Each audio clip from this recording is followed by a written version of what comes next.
ನೋಡ್ರಿ ವಿದ್ಯಾರ್ಥಿಗಳೇ, ಈ ಪ್ರಶ್ನೆ 1272 24ರ ಒಟ್ಟು ಅಪವರ್ತನಗಳ ಸಂಖ್ಯೆ ಎಷ್ಟು ಅಂತ ಲೆಕ್ಕ. ಅಪವರ್ತನಗಳ ಅಂದರೆ ಏನು ಅದನ್ನು ನೀವು ತಿಳ್ಕೊ. 24ಕ್ಕೆ ಯಾವ್ಯಾವ ಅಂಕೆಗಳಿಂದ ಭಾಗ ಹೋಗ್ತದ ಅವತ್ತನ್ನು ಹೊರಗೆ ತೆಗೀರಿ. ಒಂದು ಹಿಡಿಬೇಕು, ಒಂದು ಹಿಡಿದು ಮಾಡಿಬಿಡ್ಬೇಕು. 24ಕ್ಕೆ ಒಂದರಲ್ಲೇ ಭಾಗಿಸ್ಬೇಕು. ಆಮೇಲೆ 2ರಲ್ಲೇ ಹೋಗ್ತದ, 2ರಲ್ಲೇ ಭಾಗಿಸ್ರಿ. 3ರಲ್ಲೇ ಹೋಗ್ತದ, 3ರಲ್ಲೇ ಭಾಗಿಸ್ರಿ. 4ರಲ್ಲೇ ಹೋಗ್ತದ, ಹಿಂಗೆಲ್ಲ ಅಂಕೆಗಳಿಂದ ಭಾಗಿಸಿದಂಥ ಅಂಕೆಗಳ ಭಾಗಲಬ್ಧವನ್ನು ಅದ್ರ ಮುಂದೆ ಇಡಬೇಕು. ಅಂದ್ರೆ ರಿಪೀಟ್ ಆಗೋದಿಲ್ಲ ಗಣಿತಗಳು. ಒಂದು ಉದಾಹರಣೆ ನಿಮಗೆ ನಾ ಹೇಳ್ತೀನಿ ನೋಡ್ರಿ. 24ರ ಒಟ್ಟು ಅಪವರ್ತನಗಳ ಸಂಖ್ಯೆ ಎಷ್ಟು ಅಂತ ಹಿಂಗೂ ಕೇಳ್ಬೋದು. 24ರ ಎಲ್ಲ ಅವಿಭಾಜ್ಯ ಅಪವರ್ತನಗಳ ಸಂಖ್ಯೆ ಎಷ್ಟು ಅಂತಲೂ ಕೇಳ್ಬೋದು. ಯಾವುವು ಅಂತ ಕೇಳ್ಬೋದು, ಎಷ್ಟು ಅಂತ ಕೇಳ್ಬೋದು. ಈಗ 24ರ ಎಲ್ಲ ಅಪವರ್ತನಗಳು ಯಾವುವು ಅದನ್ನು ಕೇಳಿದ ಅಂದ್ರೆ ಅವನ್ನೆಲ್ಲ ಒತ್ತಾಟಿಗೆಂದು ಹಚ್ಚಿರ್ತಾರ. ಎಷ್ಟು ಅಂದ್ರೆ ಅವು ಎಷ್ಟು ಇರ್ತಾವ ಅವತ್ತನ್ನು ಎಣಿಸೆ ಟೋಟಲ್ ನಂಬರನ್ನು ಆಯ್ಕೆ ಮಾಡಿ ನೀವು ಉತ್ತರ ಹಾಕ್ಬೇಕಾಗ್ತದ. ತಿಳಿತಲ್ಲ? ಈಗ ನೋಡ್ರಿ ಎಲ್ಲರೂ 24ರ ಎಲ್ಲ ಅಪವರ್ತನಗಳನ್ನು ಹೆಂಗೆ ಹಚ್ಕೋಬೇಕು ಅನ್ನೋದು ಮೊದಲು ನೀವು ತಿಳ್ಕೊಬೇಕು. ಈಗ ನೋಡ್ರಿ, 24ಕ್ಕೆ ನೀವು ಒಂದರಲ್ಲೇ ಭಾಗಿಸ್ಬೇಕು. ಒಂದರಲ್ಲೇ ಭಾಗಿಸಿದ್ರೆ 24 ಬಂತಲ್ಲ. ಇನ್ನು 2ರಲ್ಲೇ ಹೋಗ್ತದಿಲ್ಲ ನೋಡ್ರಿ, 2ರಲ್ಲೇ ಭಾಗಿಸ್ರಿ. 2ರಲ್ಲೇ ಭಾಗಿಸಿದಾಗ ಎಷ್ಟು ಬಂತು? 12 ಬಂತು. 3ರಲ್ಲೇ ಹೋಗ್ತದಿಲ್ಲ ನೋಡ್ರಿ, ಇದು 24 ಹೋಗ್ತದೆ. 3ರಲ್ಲೇ ಭಾಗಿಸಿದಾಗ ಎಷ್ಟು ಬರ್ತದೆ ನೋಡ್ರಿ? 8 ಬಂತು. 3 8 24. ಆಮೇಲೆ 3 ಆದಿಂದ 4ರಲ್ಲೇ ಹೋಗ್ತದ ನೋಡ್ರಿ, ಹಚ್ಚಿರಂಗರ 4 6 24. 5ರಲ್ಲೇ ಹೋಗಲ್ಲ, 6ರಲ್ಲೇ ಹೋಗ್ತದ, ಇಲ್ಲಿ ಬಂದದ. ಯಾವಾಗ ಮುಂದಿನ ಅಂಕೆ ಭಾಗ ಹೋಗೋದು ರಿಪೀಟ್ ಆಗ್ತದೆ, ಎಲ್ಲ ಅಪವರ್ತನಗಳು ಮುಗುದು ಅಂತ ತಿಳ್ಕೊಬೇಕು. ಇನ್ನೊಂದ್ಸಲ ತಿಳಿಸಿ ಹೇಳ್ತಾನೆ. ಫಸ್ಟ್ ನೀವು ಎಲ್ಲ ಅಪವರ್ತನಗಳನ್ನು ಕೇಳಿದ್ರೆ ಮೊದಲು ಒಂದರಲ್ಲೇ 24 ಒಂದರಲ್ಲೇ ಭಾಗಿಸ್ರಿ, 24 ಬಂತು. 2ರಲ್ಲೇ ಭಾಗಿಸ್ರಿ, 12 ಬಂತು. 3ರಲ್ಲೇ ಭಾಗಿಸ್ರಿ, 8 ಬಂತು. 4ರಲ್ಲೇ ಭಾಗಿಸ್ರಿ, ಎಷ್ಟು ಬಂತು? 6 ಬಂತು. 4 ಆಗಿದ್ದ ಅಂಕೆ ಯಾವುದು? 6ರಲ್ಲೇ ಹೋಗ್ತದ, ಇಲ್ಲಿ ಬಂದ್ಬಿಟ್ಟದ. ಈಗ ಹೊಳ್ಳಿ ನಿಮ್ಮ ಬಾಯಾಗಿನ ಅಂಕೆ ಮುಂದೆ ನಿಮಗೆ ಎದುರಿಗೆ ಕಾಣಿಸ್ತು ಅಂದ್ರೆ ಎಲ್ಲ ಅಪವರ್ತನಗಳು ಮುಗಿದು ಅಂತ ತಿಳ್ಕೊಬೇಕು. ಅದನ್ನು ಹೆಂಗೆ ಹಚ್ಚೋದು ನೋಡಿ. 1 ಹಚ್ಚಿರಿ, ಆಮೇಲೆ 2 ಹಚ್ಚಿರಿ, ಆಮೇಲೆ 3 ಹಚ್ಚಿರಿ, ಆಮೇಲೆ ಇಲ್ಲ 4 ಹಚ್ಚಿರಿ, ಇದನ್ನು ಹಚ್ಚಿರಿ, ಇದಾದಿಂದ ಇದನ್ನು ಹಚ್ಚಿರಿ, ಆಮೇಲೆ ಇದನ್ನು ಹಚ್ಚಿರಿ, ಆಮೇಲೆ ಹಿಂಗೆ ಹಚ್ಚಿರಿ. ಹೆಂಗೆ ಹೆಚ್ಚಿನ ಹಚ್ಚೋ ಪದ್ಧತಿ ನೋಡ್ರಿ. ಮೊದಲು ನಾ ಹೆಂಗೆ ಹೆಚ್ಚಿನ ಇವುಗಳನ್ನು ಒಂದರಲ್ಲೇ ಭಾಗಿಸ್ರಿ, 2ರಲ್ಲೇ ಭಾಗಿಸ್ರಿ, 3ರಲ್ಲೇ ಹೋಗ್ತದೆ, 3ರಲ್ಲೇ ಭಾಗಿಸಿ ಬಂದ ಭಾಗಲಬ್ಧಗಳನ್ನು ಎದುರಿಗೆ ಇಡಬೇಕು ನೀವು ಆಗಿಂದ. ಅದು ನೆನ್ಪಿಟ್ಕೊಳ್ರಿ. 4ರಲ್ಲೇ ಭಾಗಿಸ್ರಿ, 5ರಲ್ಲೇ ಹೋಗೋದಿಲ್ಲ, 6ರಲ್ಲೇ ಹೋಗ್ತದೆ, ರಿಪೀಟ್ ಆಯ್ತು ಅಂದ್ರೆ ನಿಮ್ಮೆಲ್ಲ ಅಪವರ್ತನಗಳು ಮುಗಿದು ಅವುಗಳನ್ನು ಈ ಕಡೆಯಿಂದ ಹಚ್ಕೋತಾವು. 1 ಹಚ್ಚಿರಿ, 2 ಹಚ್ಚಿರಿ, 3 4, ಆಮೇಲೆ ಇದು 6, ಆಮೇಲೆ 8, ಇದು 12, ಇದು 20. ಇದು ಎಣಿಸ್ರಿ. 1 2 3 4 5 6 7 8. 8 ಬಂತು. ಉತ್ತರ ಸಂಖ್ಯೆ ಎಷ್ಟದ? ಎ. ಈಗ ನಿಮಗೆ ತಿಳಿತಲ್ಲ. ಆಮೇಲೆ ಇನ್ನೊಂದು ಪ್ರಶ್ನೆಯನ್ನು ಕೇಳ್ತಿರ್ತಾನ, ಭಾಳ ಕೇರ್ಫುಲ್ಲಾಗಿ ನೋಡ್ರಿ. 24ರ ಎಲ್ಲ ಅವಿಭಾಜ್ಯ ಅಪವರ್ತನಗಳ ಸಂಖ್ಯೆ ಎಷ್ಟು?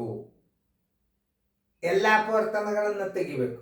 ಇವೆಲ್ಲ ಅಪವರ್ತನಗಳು ಇದರಾಗ ಅವಿಭಾಜ್ಯ ಎಷ್ಟು ಎಣಿಸ್ರಿ? 1 2. 2ಕ್ಕೆ ನೀವು ಉತ್ತರ ಹಾಕಬೇಕು. ಅವಿಭಾಜ್ಯ ಅಪವರ್ತನಗಳು ಎಷ್ಟು ಇರ್ತಾವ ಅದ್ರಾಗ ನೋಡ್ರಿ. ಅವಿಭಾಜ್ಯ ಅಪವರ್ತನಗಳು 2 ಒಂದದ, 3 ಒಂದದ. ಕೇಳಿದಾಗ ಇವಕ್ಕೆ 2 ಅಂತೆ ಆಯ್ಕೆ ಮಾಡ್ರಿ. ಅವುಗಳ ಮತ್ತೆ ಎಷ್ಟು? 2 3 5. ಇವುಗಳ ಮತ್ತೆ ಎಷ್ಟು? ಎಲ್ಲ ಅಪವರ್ತನಗಳ ಮತ್ತೆ ಎಷ್ಟು ಅಂತ ಕೇಳ್ಬೋದು. ಅವುಗಳನ್ನು ಕೂಡಿಸ್ರಿ. ಸರಾಸರಿ ಎಷ್ಟು ಅಂತ ಕೇಳಿ ಕೂಡಿಸಿದ್ಕೆ 8ರಲ್ಲೇ ಭಾಗಿಸ್ರಿ. ಯಾವುದೇ ಒಂದು ಗಣಿತಗಳನ್ನು ತಿಳಿಸಿ ಹೇಳುವಾಗ ಯಾವ್ಯಾವ ಪ್ರಶ್ನೆಗೆ ಕೇಳ್ತಾರ ಅಂತ ನಾ ಹೆಚ್ಚಿಗೆ ನಿಮಗೆ ಉತ್ತರಗಳನ್ನು ಹೇಳಿರ್ತಾನೆ.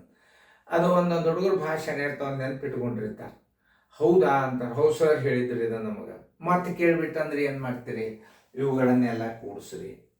ಪ್ರಶ್ನೆ ನಂಬರ್ 1, ಎಲ್ಲ ಅಪವರ್ತನಗಳ ಸಂಖ್ಯೆ. ಎಲ್ಲ ಅಪವರ್ತನಗಳು ಯಾವುವು ಅಂದ್ರೆ ಇದನ್ನು ನೀವು ABCD ಒಳಗೆ ಇಷ್ಟೆಲ್ಲ ಇಟ್ಟಿರ್ತಾನ. ಒಂದು ಕಡಿಮೆ ಮಾಡಿ ಇಟ್ಟಿರ್ತಾನ, ಒಂದು ಹೆಚ್ಚಿಗೆ ಮಾಡಿ ಇಟ್ಟಿರ್ತಾನ. ನಿಮಗೆ ಕಂಡು ಹಿಡಿಲಿಕ್ಕೆ ಬಂತು ಅಂದ್ರೆ ಉತ್ತರ ಸಿಕ್ಕೇ ಬಿಡ್ತದೆ. ಇವು ನೋಡಿ, ಅವಿಭಾಜ್ಯ ಎಲ್ಲ ಅಪವರ್ತನಗಳು ಯಾವುವು ಅಂದ್ರೆ ನೀವು ಇದಕ್ಕೆ ಉತ್ತರ ಹಾಕ್ರಿ. ಇದ್ರ ಆಮೇಲೆ ಏನು ಕೇಳ್ತಾನ, ಎಷ್ಟು ಅಪವರ್ತನಗಳ ಸಂಖ್ಯೆ ಎಷ್ಟು ಅಂದ್ರೆ ಟೋಟಲ್ ಆಗಿ ಎಣಿಸಿ ಕೇಳ್ಯಾನ, 8 ಹಾಕ್ರಿ. ಇದ್ರಾಗ ಅವಿಭಾಜ್ಯ ಅಪವರ್ತನಗಳು ಎಷ್ಟು ಅಂದ್ರೆ 2 ಅಂತ ಹಾಕ್ರಿ. ಇಲ್ಲೊಂದದ ಅವುಗಳ ಮೊತ್ತ ಎಷ್ಟು ಅಂತ ಕೇಳಿದ್ರೆ ಇವುಗಳನ್ನ ಕ್ರಮಬದ್ಧವಾಗಿ ಕೂಡಿಸ್ರಿ. ಸರಾಸರಿ ಎಷ್ಟು ಅಂತ ಕೇಳಿದ್ರೆ ಒಟ್ಟು ಮೊತ್ತಕ್ಕೆ 8ರಲ್ಲಿ ಭಾಗಿಸ್ರಿ, ಮುಗಿ.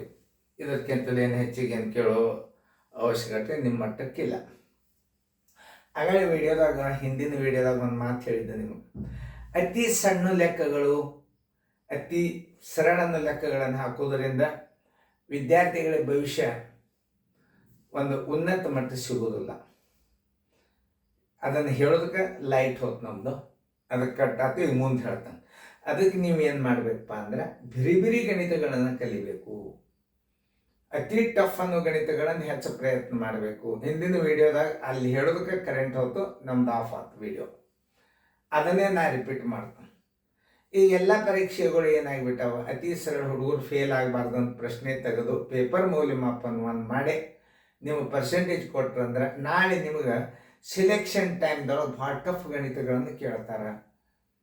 ನಾಳೆಲ್ಲ ಇಂಜಿನಿಯರಿಂಗ್ದಾಗದು ನಿಮಗೆ ಅಲ್ಲಿಯೂ ಸರಳ ಪ್ರಶ್ನೆ ಕೇಳಿ ನೀವು ಪಾಸಾಗಿ ನೀವು ಒಳ್ಳೆ ಸೆಲೆಕ್ಟ್ ಆದ್ರಿ ಅಂದ್ರೆ ಕಂಪ್ನಿ ಒಳಗೆ ಹೋಗಿ ತೊಗೊಳ್ಳುವಾಗ ನಿಮಗೆ ಭಾಳ ಇಂಟರ್ವ್ಯೂ ಕೇಳ್ತಾರೆ, ಭಾಳ ಟಫ್ ಕೇಳ್ತಾರೆ. ತಳದಾಗೆ ನೀವು ಶಾಣ್ಯಾರ ಹಾಕೋತ ಹೋಗಿಬಿಟ್ರಿ ನೀವು. ಇದು ನಾ ಹೇಳುವಂಥ ಒಂದು ಅನಿಸಿಕೆಗಳನ್ನು ನಿಮಗೆ ಹೇಳ್ತಾನೆ. ಈ ಗಣಿತಗಳನ್ನು ನೀವು ಇಷ್ಟೇ ಅಲ್ಲ, ಬರೇ ನವೋದಯ ಪೇಪರ್ಗಳನ್ನು ರಿವಿಷನ್ ಮಾಡಿ ಮೊದಲು ಪ್ರಾರಂಭದನ್ನು ಒಂದು 12 ಗಣಿತಗಳು ಅಷ್ಟೇ ಬೀಳ್ತಾವಂತೂ ತಿಳ್ಕೊಬೇಡ್ರಿ ನೀವು. ಎಲ್ಲ ಗಣಿತಗಳ ಟೈಮ್ ಸಿಗ್ತವೆ, ಎಲ್ಲ ಗಣಿತಗಳನ್ನ ರಿವಿಷನ್ ಮಾಡಿ. ಲಸ ಕೇಳ್ತಾನ, ಅಪವರ್ತನ ಕೇಳ್ತಾನೆ, ಎಲ್ಲ ಅಪವರ್ತನ ಕೇಳ್ತಾನ. ಆಮೇಲೆ ಅಪವರ್ತನಗಳ ಸಹಾಯದಿಂದ ಮಾಸ ಕೇಳ್ತಾನ.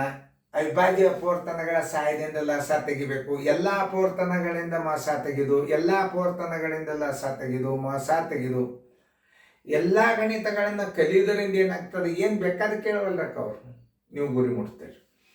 ಅದಕ್ಕೆ ನೀವು ಬಿರಿ ಲೆಕ್ಕಗಳನ್ನು ಕಲಿಯಿರಿ. ಆಮೇಲೆ ನವೋದಯದಾಗ ಸರಳ ಲೆಕ್ಕಗಳನ್ನು ಈಜಿಯಾಗಿ ಪಾಸ್ ಆಗ್ತೀರಿ. ಅಭ್ಯಾಸ ಕಡೆ ಹೆಚ್ಚು ಲಕ್ಷ್ಯ ಇಡ್ರಿ. ಚಂದಂಗೆ ದಿನಾಲು TV ಒಳಗೆ ನೋಡ್ರಿ, ರಿವಿಷನ್ ಮಾಡಿರಿ, ಸಬ್ಸ್ಕ್ರೈಬ್ ಆಗಿರಿ, ಉಪಯೋಗ ತಗೋರಿ, ಶೇಣರಾಗ್ರಿ.